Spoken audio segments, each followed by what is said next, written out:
पिछले 60 सालों से भी ज्यादा हो गए हैं और अमेरिकी राष्ट्रीय सुरक्षा की बुनियाद एक खास रणनीति पर टिकी है, जिसे कहते हैं न्यूक्लियर ट्रायड या परमाणु त्रय।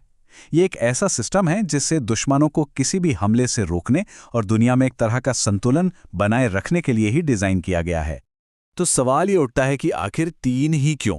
सिर्फ एक या दो बहुत ही शक्तिशाली सिस्टम क्यों नहीं?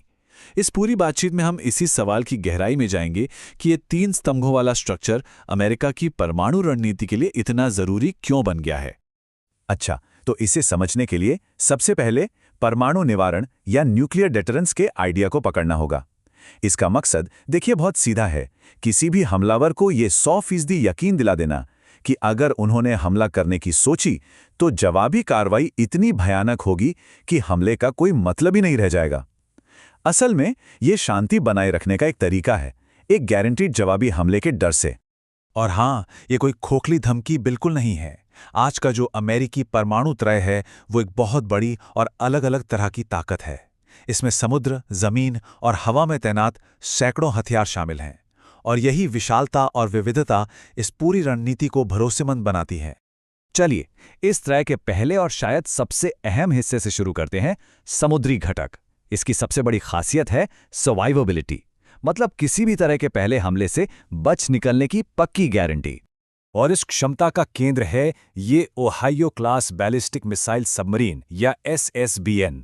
आप इन्हें पानी के नीचे छिपे हुए ऐसे किले समझ सकते हैं जिन्हें हराया नहीं जा सकता, जो दुनिया भर के महासागरों की गहराइयों में चुपचाप गश्त करते रहते हैं। तो इन पनडुब्बियों को डिटरेंस की आखिरी गारंटी क्या चीज बनाती है? वो है इनकी गायब हो जाने की काबिलियत।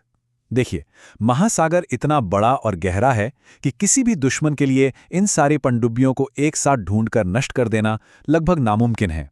इसका सीधा मतलब यह है कि पहला हमला चाहे कितना भी बड़ा क्यों ना हो, एक अमेरिकी SSBN हमेशा एक विनाशकारी जवाबी हमले के लिए तैयार रहेगी। अब बात करते हैं दूसरे पैर की, जमीन पर आधारित इंटरकॉन्टिनेंटल बैलिस्टिक मिसाइलें, जिन्हें हम ICBMs कहते हैं। अगर समुद्री पैर का मतलब था सर्वाइवेबिलिटी, तो जमीनी पैर का मतलब है तेज और फौरन जवाबी कार्रवाई। ये जो मिनटमैन 3 मिसाइलें हैं, ये सैकड़ों मजबूत भूमिगत बंकरों में तैनात हैं, जिन्हें साइलो कहा जाता है। ये हमेशा हाई अलर्ट पर रहती हैं, और यही चीज इन्हें त्रय का सबसे तेजी से प्रतिक्रिया देने वाला हिस्सा बनाती है। यहां सबसे जरूरी बात है रफ्तार।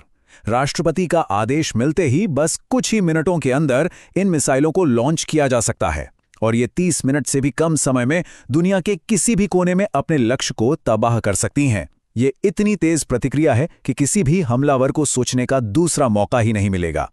और आखिर में हम आते हैं त्रय के तीसरे पैर पर, हवाई घटक, जिसमें लंबी दूरी के बॉम्बर्स और लड़ाकू विमान शामिल हैं। इस पैर की पहचान है इसका लचीलापन, यानी फ्लेक्सिबिलिटी। देखिए, B-52 और B-2 जैसे भारी बॉम्बर्स तो हैं ही, साथ में F-15E जैसी विमान भी इस भूमिका का हिस्सा हैं। ये पारंपरिक और परमाणु दोनों तरह के हथियार ले जा सकते हैं, जो किसी भी संकट के समय कई तरह के विकल्प देते हैं। हवाई पैर की यही खूबी इसे बैलिस्टिक मिसाइलों से बिल्कुल अलग बनाती है।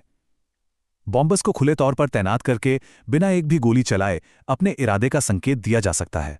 और सबसे अहम बात, अगर संकट टल जाए तो उन्हें उड़ान भरने के बाद भी वापस बुलाया जा सकता है। ये एक ऐसा ऑप्शन है जो एक बार लॉन्च होने के बाद मिसाइलों के साथ मुमकिन ही नहीं है। तो हमने तीनों पैरों को अलग अलग समझ लिया।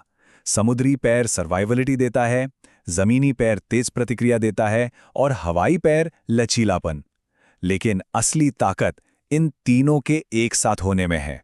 ये जो बात है ना, ये पूरी रणनीति का निचोड़ है। सोचिए, किसी भी हमलावर को एक ही समय में 3 अलग अलग चुनौतियों का सामना करना पड़ता है। गहरे समुद्र में छिपी पनडुब्बियां, सैकड़ों भूमिगत मिसाइल साइलो और हवा में मौजूद बॉम्बर्स। और यही डिटरेंस की असली चाबी है। किसी भी दुश्मन के लिए ये सोचना भी नामुमकिन है कि वो अमेरिका की जवाबी हमला करने की ताकत को पूरी तरह खत्म कर सकते हो सकता है कि वो एक पैर को निशाना बना लें,